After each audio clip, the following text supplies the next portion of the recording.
ప్రతి ఒక్కరి జీవితం ఏదో ఒక సమయంలో మలుపు తిరుగుతుంది. ఆ మలుపు మంచికైనా దారి తీయచ్చు, చెడుకైనా దారి తీయచ్చు. నా జీవితంలో కూడా ఒక మలుపు తగిలింది, కానీ నా జీవితంలో ఆ మలుపు చెడు వైపు దారి తీసింది. ఆ మలుపే రాంగ్ కాల్. ఒకే ఒక్క రాంగ్ కాల్ నా జీవితాన్ని సర్వనాశనం చేసింది. దీని అంతటికీ కారణమైన వాడు ఒకడున్నాడు.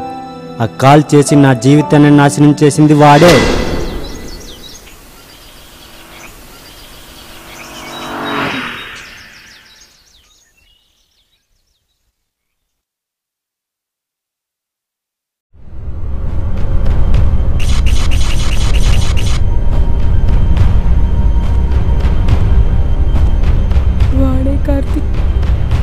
కార్తిక్ వాడే కార్తిక్ కార్తిక్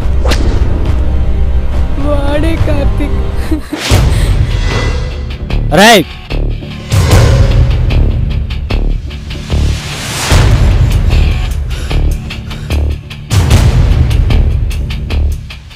కార్తిక్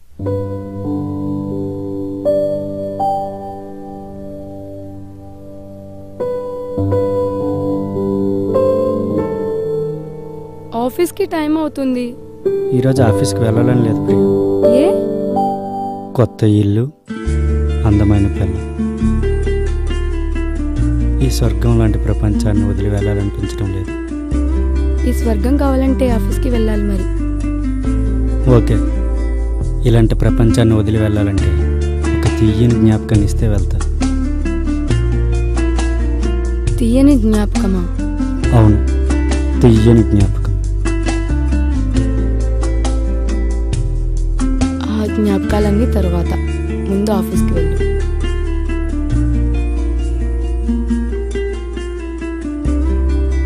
అంతేనా?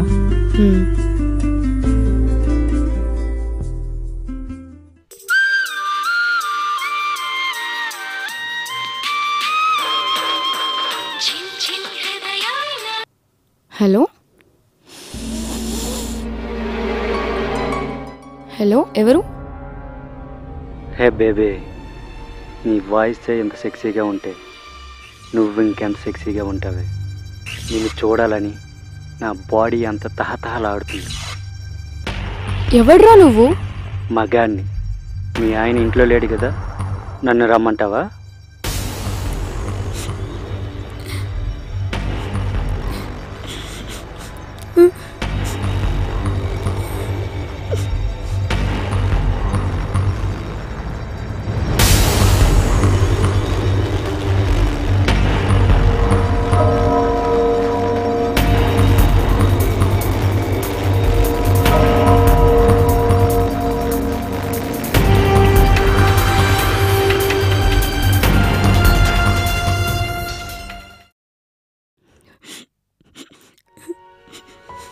ఏమైంది ప్రియా, ఎందుకు ఏడుస్తున్నావు?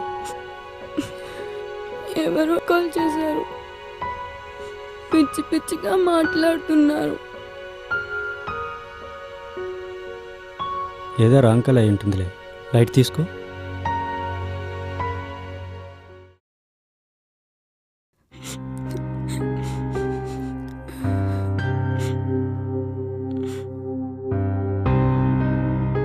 ప్రియా చెప్పు.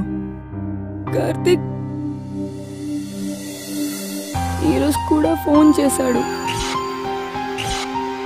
త్వరగా వచ్చే కార్తిక్, చాలా వల్గర్గా మాట్లాడుతున్నాడు. త్వరగా వచ్చే కార్తిక్.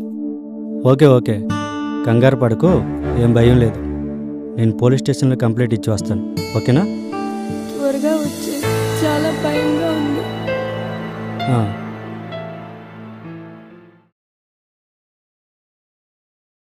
ఈరోజు ఆఫీస్కి లీవ్ పెట్టు కార్తిక్, ఒంటరిగా ఉండాలంటే భయంగా ఉంది. ఈరోజు చాలా ఇంపార్టెంట్ మీటింగ్ ఉంది, వెళ్ళాలి తప్పదు. అయినా నిన్న పోలీస్ స్టేషన్లో కంప్లైంట్ ఇచ్చాను కదా, ఏం కాదు, సరేనా?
ఓ షిట్, బ్యాగ్ మర్చిపోయాను.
ప్రియా, ప్రియా, ప్రియా.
ప్రియా,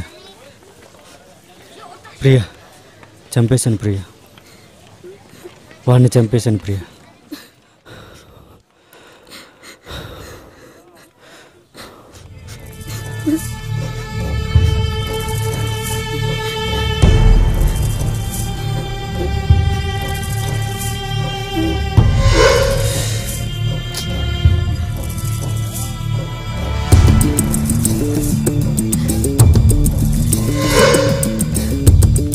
వాడే కార్తిక్.